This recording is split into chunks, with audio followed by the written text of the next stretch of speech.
from Studio 3C and Rockefeller Center, this is News 4 New York. Catching some Z's makes a huge difference when talking about living a healthy, stress-free life. And there's a new study out from Binghamton University that suggests people who are night owls may be more stressed out and experience more negative thoughts than those who hit the sack early. Dr. Daniel Erichsen is the medical director at the Center for Sleep Medicine at St. Barnabas Hospital. He is also the author of Sleep 101. We all need to read that. Welcome, Dr. Erichsen. Thanks for having me. Tell us about the nature of this study. What did it look at?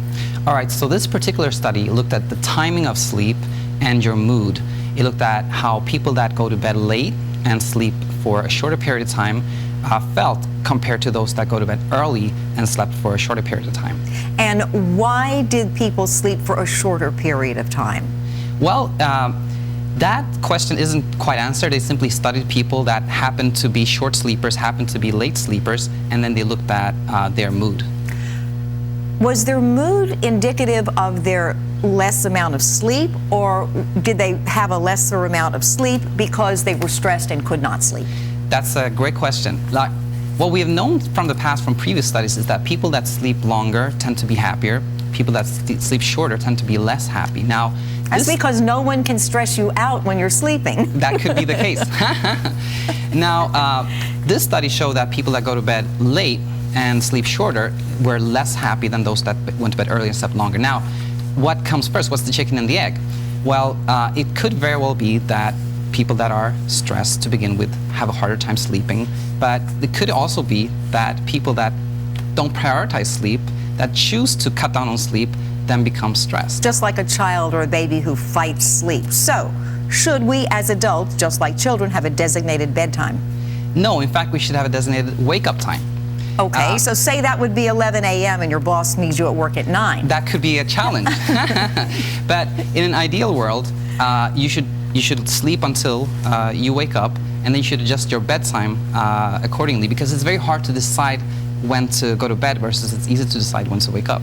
Now, besides your mood, sleep can also affect many other areas of your life and serious medical issues. So, if you have trouble sleeping, what should you do? You know, that's a good question, and it's sort of complicated to answer, because having a hard time sleeping can be caused by so many things. For example, I have patients that have arthritis, they have pain, they can't sleep. Other patients that have depression, they can't sleep. So it all depends. But I want to give you one piece of advice.